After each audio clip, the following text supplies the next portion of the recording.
In the Darling River in the state's far west. Regional Water Minister Niall Blair is travelling to Menindee to meet with experts and crews working to clean up the latest kill. Here's Sarah Tomevska. Sarah, the latest fish kill seems to be a lot worse than first thought. Yeah, that's right. You only have to travel a few kilometres upstream or downstream before the water just changes into a sea of white. There's hundreds of thousands of tiny bony bream floating on the surface, and it is really quite shocking. The Department of Primary Industries has stated that they think it's at least hundreds of thousands, if not a million dead fish. I think the thing that perhaps made it look like it wasn't as severe as last time is the fact that those huge Murray cod that were affected quite badly last time 3 weeks ago don't seem to have been affected, but locals are saying that that might be because there's simply none left in the river to die. So tell us a little more about what the state government is saying about what's happening. Well, the state government, as we know, has said there's really not much that it can do unless there's fresh water that comes into the Darling River. So they've implemented aeration machines in localised areas to attempt to put more oxygen in the water from that in those areas. Along the river, some locals have even taken it into their own hands. They've put their pumps on reverse to have water pumping back into the river in an attempt to simulate the aeration machines. But when it comes to the conditions that we're seeing, there's really nothing that can prevent a fish kill. Of course, Niall Blair is on his way to Menindee to talk with locals today, and there's about 50 people standing behind me, eagerly awaiting, or to the side of me, eagerly awaiting the minister's arrival. All right, Sarah, thank you. And the into the management of the river system is being handed down today, with the Commissioner warning it'll contain adverse assessments of many governmental decisions and processes. Here's Leah McLennan with more. Leah, what do we know then about what this report says? Well, while it has now been handed to the South Australian Governor, it hasn't been released publicly yet. So all that we know is a few hints that have been put out there by the Commissioner through his correspondence with various politicians, but also just the evidence and the submissions that were made to the Royal Commission. And as you said, there is likely to be some fairly adverse findings. There was a hint in some correspondence that the Commissioner sent to the former Water Minister, Tony Burke, saying that the findings are likely to be, or suggesting that the findings are likely to show that some elements of the Basin Plan are actually unlawful, that under the Water Act, when coming up with how much water there should be for the environment, it should be that just the environment and that science is taken into account. But it seems fairly likely that this Royal Commission is going to find what they call a triple bottom line was used, which looks at social and economic factors as well. They've heard evidence from former employees of the Murray-Darling Basin Authority and from the CSIRO that sort of back up that suggestion. This one Murray-Darling Basin authority employee said that he was basically told that the number of gigalitres that should be set aside for the environment should have a 2 in front of it, as in it shouldn't be, more than in the 2000s. And another man who used to work as a scientist for the CSIRO, who says some of his findings when in a report into the Basin Plan were actually altered with pressure coming, he says, from the authority. So yes, while we don't know what's in the report, it is likely to be fairly adverse. OK, when will we know what's in it then? When will it be made public? Well, that was another thing that was a bit of a debate, perhaps last week or the week before, where the Commissioner, Brett Walker, had written a letter to the Attorney General, South Australian Attorney General Vicky Chapman, saying he's going to hand it over, he wants to see it made public immediately. What the state government has said is they're not going to sit on it, but they're not going to release it today. It has to go before Cabinet first. They have to have some time to look at it. So at the moment, we're expecting that we may publicly find out what's in that report later this week. Leah, thank you. Regional Water Minister Niall Blair is speaking about the latest mass fish kill. It's all about cotton, that's right. Niall, is there any other questions? Yeah, I was just going to, It's my not name's a Gerald, lake, it's met cotton. me before in Kenya. Kenya. You talked about water sharing plans. Hey, There was I'm native of this land, consultations about I'm this a water elder in sharing Menindee. plan. so you shut As far as I know, the Barkindji people or the Barkindji PBC was never engaged in these consultations about the water sharing plan. I told you that in Wilcannia, and I've also I read where, you know, after the consultation period had ended, there was still major consultation done by lobbyists in Burke for these changes to happen. So you're talking about the ones we're doing now, or are you talking about the ones the changes that was made to the water sharing plan that was lobbied by an irrigator up in Burke? I don't like to see those changes happen in that plan. Where it takes out 30% of low flows or 70% of low flow to medium flows. We want those low to medium flows to continue on from Burke all the way to Wentworth. We still have protections in the water sharing plan, and some of the proposed changes weren't put in the plan back in 12. But in saying that, we've increased the protection since the legislation we put through last year in the Parliament. We put extra legislation in to protect environmental flows, to make sure we have more transparency, to put a no meter, no pump rule in, and also cultural flows. And also individual daily extraction limits. Because so the consultation that's happening now, because all of these plans are being reviewed, and then they get rolled into the water resource plans that we submit to Canberra. Now, I hosted a meeting with all of the stakeholders, including the Indigenous groups that are working through those. So land councils were there. Land council don't represent us because they haven't got native title rights to water. So this is the we need to make sure, because there are different groups that represent different interests, that everyone is consulted, and make sure that we sorry, Niall, but your government, the state government, and the federal government, we have got native title rights to water. There are only 2 Aboriginal groups in the whole of New South Wales that's got native title rights to water. The Barkindji people is one of them, and the other mob is up in the north coast of New South Wales, the Bunjalung mob, Gagel mob. I was talking to a Murray-Darling Basin representative only last week in regards to our native title rights. And he said, well, that puts a spanner in the works, he said, because native title rights to water is a federal law and it overrides license. In addition to the native title side, I'm sorry I can't answer those questions because that native title is granted under the federal. Yeah, well, our native title rights to water overrule licensing rights to water. So then, sorry, sir, just one. So then you say you can't answer all them. Oh, no. What I can't, I'm not an expert on native title and how that's that good. works. That's good. Yeah. Okay, so then we can tell you, as from the native title, and as Barkindji people, and as from this community, we don't want nothing to happen out there because we got native title of all that land. We are Barkawimbi, we are Darling River Blacks, and all these people here, they're from there. So until now, you shouldn't have said that, because until now, nothing can happen out there. Nothing can happen. It gets signed off by Canberra. It gets signed off by Canberra anyway. So even the project that we submit, that'll be signed off by Canberra. So that's all down there. Native title and what happens there are all part of it. Sorry for cutting you off. Minister, could I just jump in? So you've heard obviously from some locals now. You've spoken to Indigenous elders. What were you hoping to achieve from coming down to Menindee today? Well, firstly, I wanted to see the impact firsthand. I wanted to make sure that the clean-up crews that we had on standby, I want to see how they're operating, but also to acknowledge that this is at the forefront of the government's agenda, and we are concerned. I mean, I want to make sure that I came out here again to see if there's anything else that can be done, to listen to some of the other suggestions in relation to water policy, because this has to stop. We can't keep having fish kills like this. Why didn't the New South Wales Premier come with you? Well, this happened yesterday. The reports were confirmed yesterday. I'm here today. The Premier was in Pooncarie on Friday.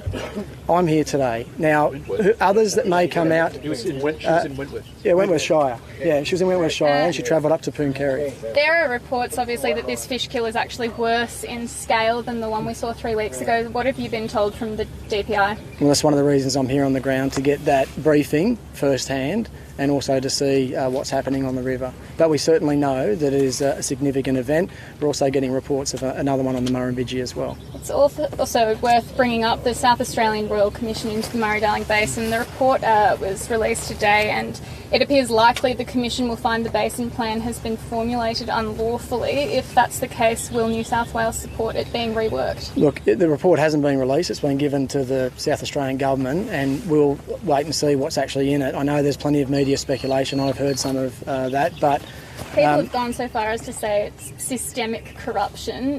Do you agree with that? We haven't seen the report. So let me read the report.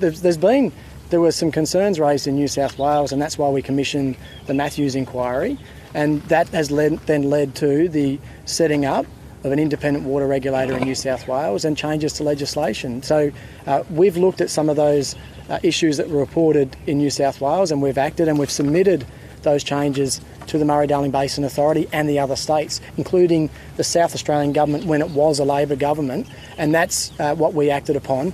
But I haven't seen the report. The report isn't released. We need to be able to read it, and if it is critical of the legislation and the way that the Basin Plan was set up, well, the first question has to go to Canberra as to how that can occur, and then we need to work out what happens from there. New South Wales officials were banned from cooperating into that inquiry. Does that mean that New South Wales has something to hide from the Royal Commission? It's my understanding there were no other officials from Canberra or any other jurisdictions that attended the inquiry. You've got to remember when the inquiry was set up was in the dying days of the then Labor government. I'll be interested to see what's in the report, but at the moment we've even got, I was listening to the media on the way up, there's a bit of a ding-dong happening about the report itself and even the Commissioner with the government. So let's see what's in the report. And I can honestly say I've got the record of working with other governments of different political persuasions when we know that we're actually getting a better outcome. And if there are things in there that do deliver a better outcome, I'll be happy to look at it. But at this stage, we haven't seen what's in the report. It's been suggested, though, that parts of the Murray-Darling Basin Plan are actually in breach of the Water Act. Is that something you're aware of? Well, that's the speculation that I've heard in the media, and that was part of the Council's or the Commissioner's final closing remarks. But we also have our own state-based legislation. Okay, so what they're talking about, from what I've read in the media, is the fact that the triple bottom line may be the thing that's in question, and the plan should have, because it was set up in environmental legislation, only looked at the environment. That means that then you can't consider some of the other things, the cultural and also the economic issues surrounding the management of water. And I don't know that would do anyone in any of the communities any good if you weren't looking at those issues, cultural, social and economic, as well as the environmental. I'll get to cultural in a second, but assuming that these assertions made by the Commissioner are correct, that it's in breach of the Water Act and that there's systemic corruption within the basin, isn't that a bit of a damning indictment in the whole plan? Doesn't that mean it needs to be scrapped and reworked? Well, let's see what the report says, and then let's start with Canberra because it's their legislation and see what they have to say about that, and let's see if there is corruption, and make sure that that's taken care of.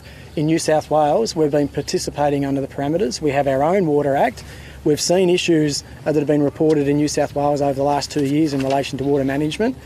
We investigated, we acted, and there are people before the courts. Do you stand by the Murray-Darling Basin Plan, though, as a concept, as a plan? Yeah, I do, because I think that we need to be able to make sure that we continue to be more efficient and save water. We need healthy rivers, and we need to be able to make sure that we have communities that can thrive as well. I don't think anyone could say that if you go back prior to, say, 2012, that we should have just done nothing. I think everyone can agree, and the amount of water that has been returned back to the environment is a good thing. And let's just make sure that we continue moving in the right areas and get more water to where it's needed, to be as efficient as possible, to have thriving communities. That is the concept of the plan. Are you committed, though, to putting cultural flows into the Murray-Darling Basin Plan, distinct from environmental flows? Well, all ministers agreed to look at that issue and fund that very issue at our ministerial council meeting in December. Doesn't that make it a quadruple bottom line? And you've got environmental, social, economic and cultural. How can you deliver water to everyone? It probably will. And if the SA Royal Commission comes out and says that the plan, based on the fact that it should only be environmental, that will be the biggest challenge that Canberra has. Because Canberra, if that is the case, if that is the ruling under this law, you're actually going to be telling people that cultural flows cannot be considered under this, as well as social and environmental and economic values. It only has to be environmental. That is going to be a challenge if that's what the report says. You've heard from Barkindji people about the health of their river, the Barker. They've asked that the government, is that something you'd consider? Oh, is that the request, was it? I think that's what we want and all people want it. Okay, I'm more than happy to discuss that with my colleagues and the representatives if that's the formal request. I'm not sure where the jurisdiction lies as to who names the rivers. I know that if that's the request, I'm more than happy to discuss that with my colleagues and the representatives. Look, you've said, the DPI said that the aerators that were installed, everyone knew it was a band-aid fish, but it obviously hasn't prevented a fish kill, which you never said it would. Yep. Going forward, I mean, is it just going to be this scene repeated every 3 weeks? Has people said anything to that? That's why I'm here, to get the briefing on the ground. I don't want to see this ever again. Were the aerators the silver bullet? We never said that they were. Do I apologise for putting them in? Absolutely not. If there was another technology that anyone on any of my trips, any of the academics that have been commentating in the media, anyone that has a view on this, they haven't offered up any other technologies or solutions that made other than the flow of water. And we know that that's a challenge, and that's part of the debate. But that's the sort of thing. Let it go. Speaking of debates, are you meeting with your Labor counterpart Chris Minns tomorrow? No, I've spoken to him on the phone today, and it's my understanding, Chris put on Twitter last night, that we'll probably get together in March to... I mean, we've both spoken. This is not the time to be exchanging barbs, right? This is a scene, and I don't care who's the minister in the future. I don't care who has to come out here in the future, but I don't want them to come out to something like this again. As soon as you've finished, just two little quick questions, then I'm out. The last question I had is, most people aren't interested in a debate. They just want to see bipartisan work to fix the situation that we're seeing, and that obviously goes to all parties. So what are your thoughts on that? Why a debate? Why not just sit in a room and think of a better plan? Well, we've got plenty of time between now and March to sit in a room, and as I said, I've spoken to the Shadow Minister this morning. But the issue and the urgency at the moment is to come here and get the briefing firsthand, to be able to have a conversation on some of those other issues. I wasn't prepared to stay in Sydney and get it sent through on a piece of paper or an email, and if I could change anything, it would be this and what happened in January and in December, and what's happening down on the Murrumbidgee, and what happened in Lake Burrendong and Lake Keepit, and what happened at Lake Cat-Eye, and what happened at Threadboat. It's nothing like this. Hang on. I'm not comparing. I'm very happy to acknowledge what we are seeing here is nothing like we've ever seen in the state before. And that's why I'm here, okay? So I'm not downplaying this. This is something, right, that warrants the prompt attention of the government. I was the first out when it happened a few weeks ago, and I'm the first out here today because we need to make sure that we get this addressed. Politics aside, this is across both parties, has there been mismanagement of the river systems? So I can very clearly say, and when you say the river systems, that's a very broad part of the state. There's some parts of the state, I was in Walgett on Sunday. The only reason, I'm answering the question, the only reason Walgett has water is because of water management, right? But the interesting thing is now Lake Keepit has less than 1% water because we let that water down to Walgett. Now we've got to try, in some of our storages, we have very little water, okay? And we're trying to manage that the best that we can. Yeah, we can have those debates around what happened with the lakes in 2016 and 2017, but it got us to some points in this state when we didn't get any of the inflows coming in. And a lot of the state has had 0% allocation that's gone to farming general. Put us in this predicament. You just let all the water go. The lakes were full, and you just let it go when the Murray was full. Twice in 4 years. 16 years supply of water. What's the answer apart from letting water go? Well, you have no worries letting water go then. Let it go now. Can we just hang on a second? What are we going to do with the blue-green algae now? There's a substance out there that we can put on the water which creates a new ecosystem.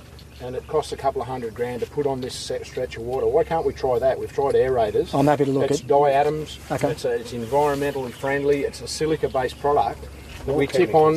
No, it's not. It's natural. It's natural. Silica is natural. And this is the challenge, It kills the blue-green algae. So I guess, Minister, there's a lot to consider before March 23rd, and you'll be out here again to talk to the community?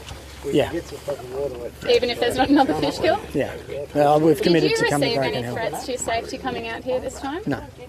I'm here. Look, you know what? As I said, this is...